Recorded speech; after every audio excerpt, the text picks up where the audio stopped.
Today we're on for a full day full of treats, and I hope you enjoy again. We will be seeking questions that represent a range of perspectives and career stages in science, and especially for people that whose voices are underrepresented in science. So we want to move on, but we want questions. So it's my pleasure to start by introducing David Anderson. David is the Seymour Benzer Professor of Biology and the Director of the Chen Institute for Neuroscience at Caltech. David actually worked here in New York with Gunther Blobel at Rockefeller University early on, and then with our own Richard Axel, who's the co-director of the Institute.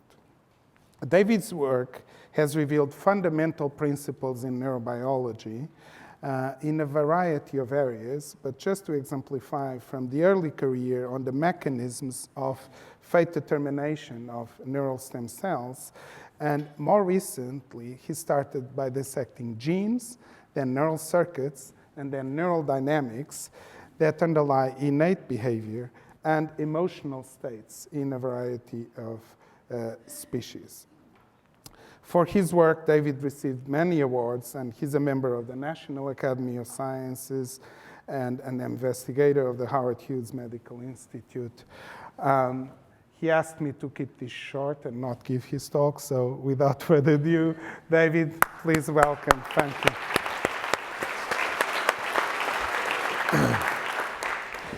Thank you, Rui, and thanks to the organizers for inviting me. It's a pleasure and really an honor to be asked to participate in this inaugural symposium.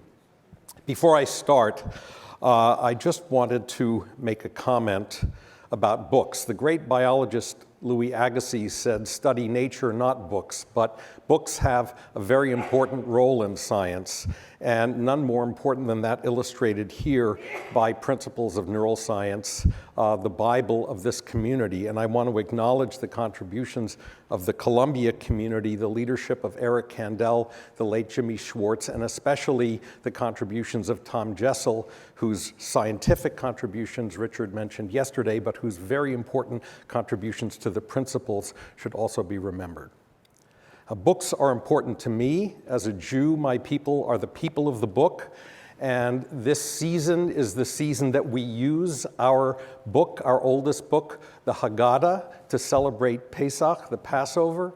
And as you know, the Haggadah is constantly being updated. And so I thought I would share with you one of the more recent versions of the updated Haggadah that we have used at our Seder. This is the Attorney General's Haggadah. It makes for an extremely short Seder, which is useful, even though we're not Orthodox. And I found that this trend has extended to science books as well. In fact, the topic on which I wish to speak, emotion, and the famous monograph by Charles Darwin has been similarly redacted, reflecting the ambivalence of people in the field in using the word emotion in studying animals, despite Charles Darwin's insistence to the contrary. And I was sufficiently inspired with this to offer a discounted version of Ralph Adolph and my book, which is 30% redacted and 30% off. It can be found on the remainders table outside of Barnes & Noble's on the Upper West Side. But in all seriousness, there is a crisis in the emotion field in that some of the leaders of the field, like Joe Ledoux, have recently argued that we should not even use the word emotion from, in our studies of animals, and others, including myself and Ralph, arguing to the contrary. And my job today is not to argue about semantics, but to try to give you a conceptual framework that we have been developing for thinking about emotion states and for studying their evolution, which is an interesting and important problem not well studied or even really discussed by Darwin, who simply assumed that all animals had emotions no matter their phylogenetic origin. So we conceive of emotions as a class of internal states that are activated by a number of different stimuli and which program multiple responses, only one of which is subjective feeling. So unlike Ledoux and Lisa Feldman Barrett and others who have argued that subjective feelings are the sine qua non of emotions, we view subjective feelings as just one readout of central emotion states. And for us to insist that one can only study and understand emotion until we have explained subjective feelings would be akin to insisting that we would only understand vision once we had explained the qualia of seeing red. And I would argue that thanks to Torsten and others, we've had 50 years of productive neuroscience of understanding the neuroscience of vision without worrying about explaining the qualia of seeing red. And so our interest is not to ask whether flies have fear or whether emotions with names that humans give them exist specifically in other animals, but rather to ask whether these internal central states have certain properties that may be common to different emotion states that are associated with different behaviors and that are common to different animals. And among these features, properties, are what we refer to as emotion primitives. We can think of these as building blocks of emotion, and we're interested in how they're implemented in the brain. And two of these in particular that we're interested in are scalability, the ability of emotion states to exist in a graded manner with different intensities of expression at different thresholds, and their persistence. And we think that these features are important not because we see them as essential defining elements of emotion, but that they can help us to explain the evolution of emotion as a class of neural control mechanisms. And so what I'd like to focus on today is our studies to try to understand the implementation of two of these properties, and one in particular, persistence, in two different systems. So persistence can be thought of as a prototypic emotion primitive. It reflects the fact that emotions can linger for extended periods of time after the stimulus that elicited them has vanished. And you can think of this as a form of memory, but it also prepares the animal to respond in a heightened way to other similar stimuli. And so it raises several important questions about implementation. Are there neurons that trigger persistent defensive behaviors, for example, in the context of fear? Are these cells persistently activated by threatening stimuli? Is there a function, a behavioral function for this persistence? And how is this persistence implemented at the circuit level? And I should say that the concept of persistence and internal states and in model organisms in particular has been beautifully described by Corey. I don't know if she'll talk about it today in her work with Stephen Flavel in C. elegans. So C. elegans has persistent states. So first I'll talk about our work on a persistent state, defensive arousal state in the hypothalamus in mice, and then briefly about some of our work in flies. As Catherine mentioned yesterday, our favorite nucleus in the hypothalamus is the ventromedial hypothalamic nucleus, but today I'm not going to talk about the part that usually obsesses us, the ventrolateral subdivision, but rather the dorsomedial subdivision. And this region of the hypothalamus is part of a larger circuit that is thought to process instinctive, innate, unlearned responses to threatening stimuli. And that distinguishes it from the amygdala, which processes responses to conditioned stimuli.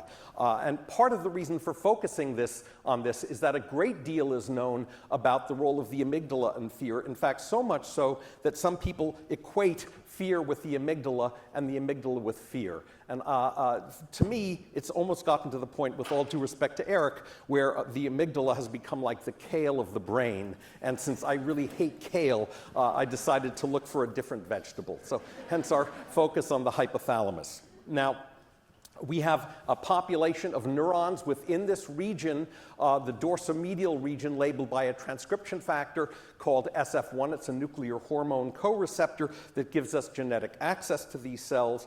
And several years ago, Prabhat Kunwar, then a fellow in my lab, showed that optogenetic silencing of these neurons could strongly increase the approach of a mouse to a rat behind a barrier. A rat normally represents a threat to the mouse, and so these neurons are necessary for normal avoidance. Now, this, of course, doesn't tell you that these neurons are encoding fear. They could just be an internal nose, but at least it says that they are important for this behavior.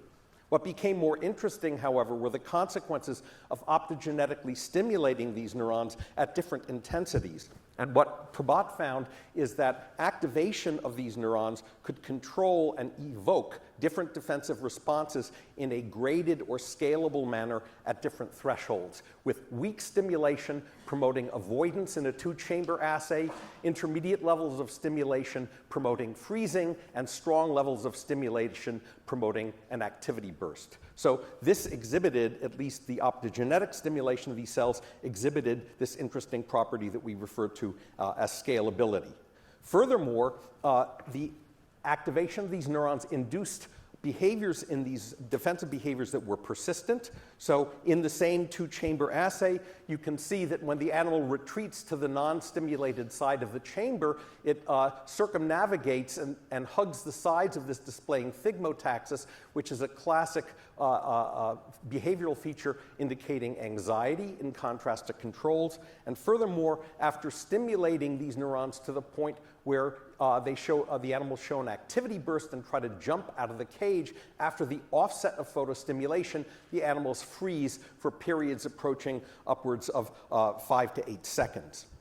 And so together, these data and others that I don't have a chance to show you, as well as data from the lab of my former postdoc, Dayu Lin, suggested that these neurons coordinate an internal state of defensive arousal or threat alert, and that their activation exhibits properties of scalability, persistence, valence, generalization, and as we and Dayu showed, also elevate stress hormones, heart rate, and pupillary dilation.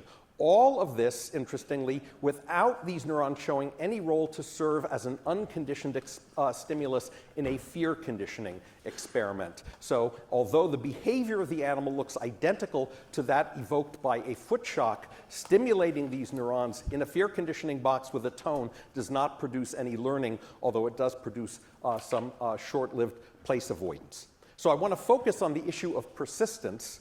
And the fact that activating these neurons elicits persistent defensive behaviors raises the question of whether these neurons themselves are persistently activated by a threat.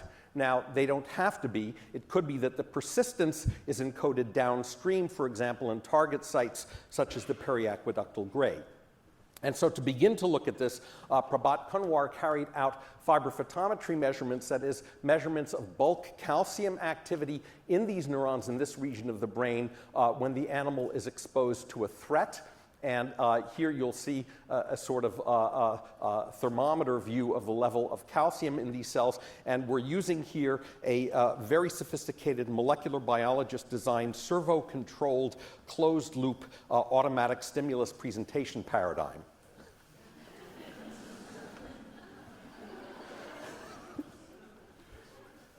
And so you see that during the stimulation with the anesthetized rat, the levels of activity in these neurons go through the roof, but you'll notice that even after removal of the rat, they continue to remain high for an extended period of time, and the animal moves in a very tentative and crouched posture and often remains in the corner. And we're able to measure this in a head fix preparation and to do this in a more controlled way so that we know that this is not due to rat pee or other odors that are left behind in the cage, but really represents a persistence of the response, not a persistence of the stimulus. Now, does this have any behavioral function? That was difficult to address, but recently, and these are unpublished data that I'm sharing with you, Lingyun Li, a talented postdoc in the lab, developed an assay where she could observe that very transient exposure, only 15 seconds, to a rat presented in a cage, not naked as shown here, will induce rapid thigmotaxis exposure in a mouse in a large arena, and that will persist for many minutes after the rat is removed following 15 seconds. And so we wanted to know whether persistent activity in these neurons is required for this persistent thigmotactic behavior. And to do this, Ling Yun set up a system for optogenetically silencing using a light-gated chloride channel the SF1 neurons. And she did a positive control where silencing was initiated before the rat was presented, and then the experiment in green where silencing was initiated only after the rat had been removed. And the important thing to see is that in both cases, the silencing strongly suppressed the amount of thigmotactic behavior compared to controls, even when the silencing was initiated only after the rat had been removed from presentation to the animal. So these data, although they are initial behavioral data, they do support the idea that these neurons have the persistent activity in these cells has some requisite biological and behavioral role in defense. Now, another related question raised by these observations is how is persistence implemented at the cellular level? And so if I tell a molecular biologist colleague that I have persistent activity in a system, they'll say, oh yes, that must be a neuropeptide, and the kinetics of decay is governed by the stability of the peptide. And if I tell it to one of my systems neuroscience colleagues, they'll say, oh, it must be a recurrently connected excitatory network with reverberatory activity in it. And the answer is that we don't know, and that makes it an interesting problem. And in principle, one could imagine that persistence is either encoded as a synchronous wave of persistent activity shown by all of the neurons that respond to the rat, or rather that it is a population phenomenon that is made up of a collection of responses, each of which has different kinetics. And so to address that question, we carried out microendoscopic imaging from these neurons using the methods developed by Mark Schnitzer, which Catherine already described to you yesterday in her beautiful talk, and presented the rat to the animal. And what we find here, and each of these traces is a trace from a different cell, and the black dot represents the peak, and there are two exposures, two trials for that with the animal that I'm presented, and what you can see is that the peaks don't all line up, rather they drift slowly to the right, and what that suggests is that the persistence of the population as a whole, seen in bulk calcium measurements, reflects the superposition of individual units that have differences in their time of onset, their latency to peak, and their time of decay. Now, we've been interested in the mechanisms underlying this. I don't have data to explain the mechanism yet, but I have thinking. I have thinking courtesy of Ann Kennedy, who was trained here as a graduate student with Larry Abbott at Columbia. And Ann, being a systems neuroscientist, assumed immediately that this must be due to a recurrently connected excitatory network. And so she modeled the behavior of such a network to see if it could reproduce the observed patterns of activity, and it does not. And so she then tried another type of model for persistent activity in which there is a sort of chain reaction of feed-forward connectivity between different elements in the network. And that produces also a pattern that looks very different from that which is observed, and also doesn't fit with the fact that the cells don't invariably show the same order of response. And so she finally had to add in a number of tweaks in variables of activation, but if she added in fast inhibition on top of slow excitation, then she produced a pattern that looks more similar to that that is observed in the actual data. Now, this is simply a model, and I simply show this to you to tell you that it's not trivial to model this type of persistent activity, that it seems to involve an interplay between recurrent excitation and fast inhibition. We know there are sources of inhibition around this structure, which is largely glutamatergic, and this makes some strong predictions for the role of that inhibition in controlling the timing of persistence. So what I've showed you here is evidence of a circuit node that seems to control an internal state of defensive arousal or threat alert and associated behaviors. It gathers a number of different types of sensory inputs. I haven't shown you this, but these neurons are also activated by innately aversive ultrasound. And we think that this node or module then controls responses in a sort of graded manner, sort of like a volume control on a radio or a television, and that the persistence that we observe may be a property of this graded activity in the network if it reflects, as hypothesized here, some sort of a neural integrator. The idea then is that scalability, the thresholds at which different behaviors are evoked by output from this structure, would be decoded downstream at some later location. And we're inspired in thinking about neural integrators by the work of others before us, including Sebastian Sung and David Tank, whose work on the oculomotor integrator in fish showed how a recurrently connected glutamatergic network could encode and integrate with time different inputs, and how persistence was an essential part of that. And so going forward, we'll be interested in testing this hypothesis and also trying to understand whether and where thresholds that determine the switch between flight and freezing behavior are set.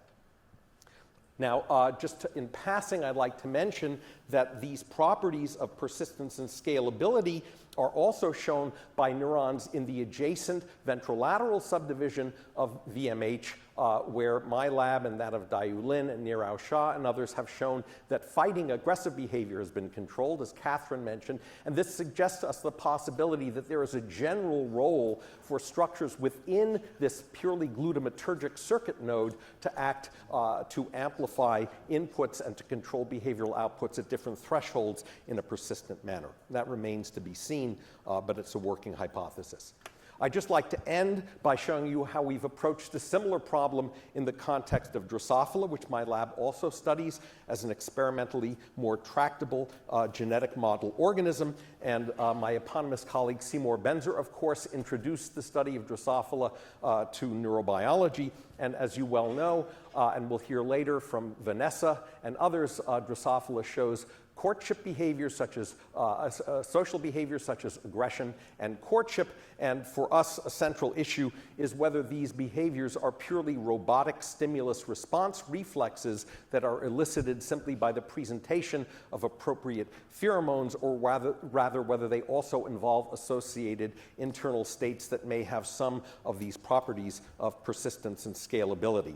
And so we approach this problem the way a geneticist would, starting several years ago, carrying out a systematic forward genetic screen, cell activation screen of over 3,000 GAL4 lines to find rare lines in which we could activate aggression by turning on the neurons in those lines. 3 of those lines, interestingly, produced an increase in both aggression and male-male courtship. This was work done by Eric Hupfer, a former postdoc in the lab. And we converged independently of others who had studied these cells, like Barry Dixon and Daisuke Yamamoto, on a population of interneurons called P1 interneurons. You may hear about these from Vanessa. They now are possibly the most intensively studied central interneuron population in Drosophila, with at least a dozen laboratories in the world working feverishly on them. How can the same population of neurons produce 2 apparently opponent or orthogonal behaviors? By developing, with the collaboration of the late Roger Chen, a redshifted opsin for use in Drosophila, ReachR, and also Crimson, developed by Ed Boyden, we were able to show that these neurons control social behavior in a scalable manner, a threshold-dependent manner, with lunging and aggressive behavior evoked with weak stimulation of these cells, and singing, wing extension, evoked only at stronger stimulation of these cells. But what really caught our attention was an observation originally made by Hidehiko Inagaki, a graduate student in my lab who's now at the Max Planck in Florida, that transient optogenetic activation of these P1 neurons would not simply cause solitary male flies to extend their wings and begin to sing, but that this singing would persist for on the order of 2 to 3 minutes after the offset of photostimulation. And subsequently, Eric Hupfer showed that this persistent activity also extended to aggressive behavior. If he placed two non-aggressive males on either side of a sliding partition and stimulated their P1 neurons for about 30 seconds, and then waited for up to 10 minutes, upon removal of this opaque partition, the flies would immediately start fighting, and whereas no fighting was observed in control. So this argued that activation of these neurons does not simply produce the command-like behavior of singing, but also triggers some sort of enduring internal state. You can think of it perhaps as social arousal, but a state that affects at least two different forms of social behavior. And so we've been interested in the mechanisms that control and encode this persistence. And it turns out that P1 neurons themselves, at least in our hands, are unlikely to be the seat of this persistence. If we directly activate them and image from them, we see that the activity decays with time constants that are an order of magnitude too slow even to explain the persistent wing extension. And so Yanil Jung, a talented graduate student in my lab, carried out over the last 5 years a functional connectomic screen to find targets of P1 neurons in the fly brain that might be persistently activated by these cells using a approximation to 4D imaging where he took Z-scans at different XY planes through the fly's brain following P1 stimulation. And he identified a number of neurons that are activated in response to P1, some transiently like P1 themselves, but others persistently.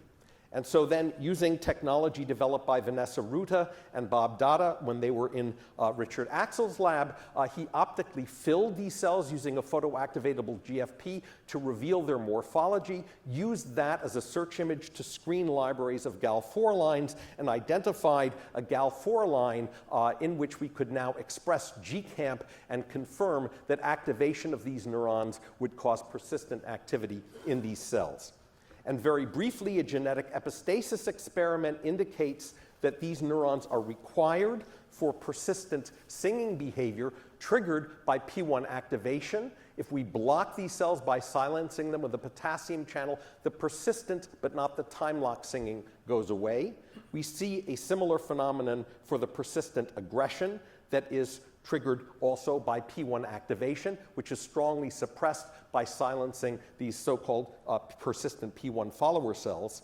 Now, why should neurons that control courtship play any role in aggression? Vanessa and Kristen Scott and others have shown that these neurons are activated by female pheromones, and we have tested the hypothesis that female pheromones might enhance aggression in Drosophila, and indeed they do. The purified sex-specific pheromone 711HD strongly enhances aggression, and this effect is blocked by silencing these persistent P1 follower cells. Furthermore, these neurons on their own do not produce any behavioral effect when stimulated, but rather potentiate a response to cues from a female, both with respect to singing and respect to aggression. So what these data suggest is that P1 neurons trigger two parallel pathways, a command pathway that produces acute courtship behavior and an internal state pathway that endows the animals with an enduring state that allows them to exhibit increased courtship and aggression depending on the cues that they encounter. And we think that this type of internal state may be useful in endowing male flies following courtship with some sort of a memory of a female, which they can then combine with cues from a conspecific male to trigger attack, although this is speculative, of course. So what have we learned from what I've shown you? I've shown you that innate behaviors are not simply fixed action reflexes, but are associated with persistent internal states, that the same group of neurons can trigger both command-like activity and persistent states, that different mechanisms of persistence are likely depending on organism, behavior, and time scale, and that, importantly, neurons that trigger persistent states also can control behavior in a scalable, graded manner, which suggests a possible mechanistic link between the two phenomena. Why does this matter? It suggests to us that persistence and scalability are at least a useful basis for comparative studies of emotion primitives in different organisms. It raises new questions about mechanisms, and if somebody would turn the slide back on. I guess they haven't. The most important reason that it matters is that it keeps us off the street. So thank you for your attention. These are the collaborators. I'll be happy to answer any questions.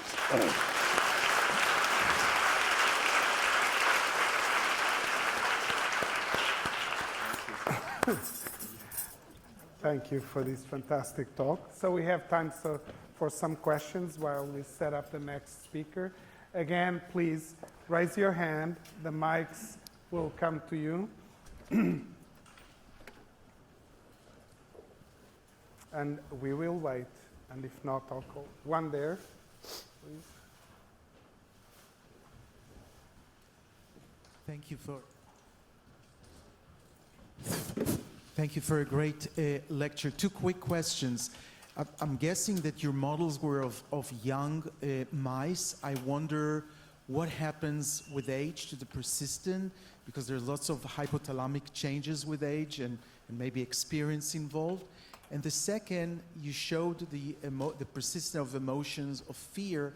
What about pleasure, food, sex? Is this the same network? Right.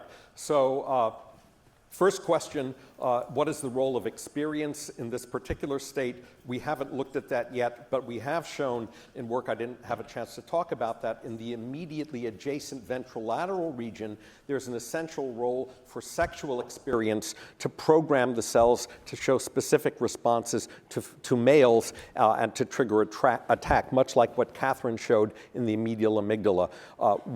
Your second question, whether there are similar sorts of nodes that control pleasurable behavior is not yet clear. It's harder to study positively valent states in mice than it is in other organisms, just like it's harder to sell positively valent news in newspapers to people than it is to sell negatively valent news. So I have a question for you. Uh-oh. This last scheme, no, it's really fascinating. So in this last scheme, you have a model of how at the same time you can produce an acute action, the emotion we see, and also a persistent state. And in some of the examples you showed, the action was the same, the acute and the persistent state.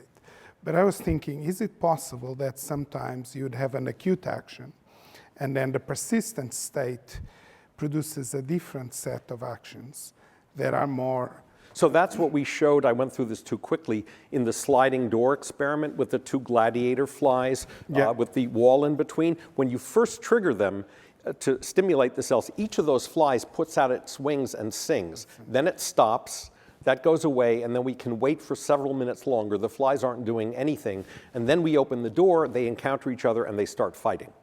So that clearly shows that the state that is triggered by activating these cells that produce this command activity can also produce a state that enhances aggression.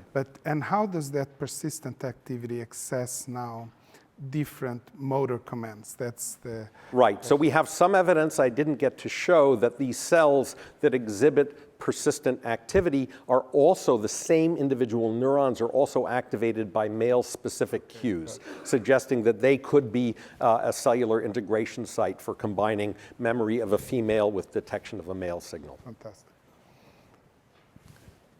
Any other question? No. So Eric. Uh-oh. Have you looked at happiness? Can one look at happiness? So the closest, this is a similar question, the closest we've come to looking at happiness is that we discovered about 6 years ago a population of sensory neurons in the skin that detect pleasurable stroking. It's a very specific population in dorsal root ganglion sensory neurons, and if you artificially chemogenetically activate those cells, the mouse will prefer the side of the box in which those cells were activated compared to the other side of the box. Where those cells project, what circuits they engage is not yet clear, but it's one potential road into the problem. Where are those cells located in your body? They're in dorsal root sensory ganglia. Their terminals occupy about a square millimeter per cell of the skin. So they have these massive arborizations. Where in the skin? All over? Primarily in the dorsal skin, not in the glabrous skin of the foot pads. Thank you.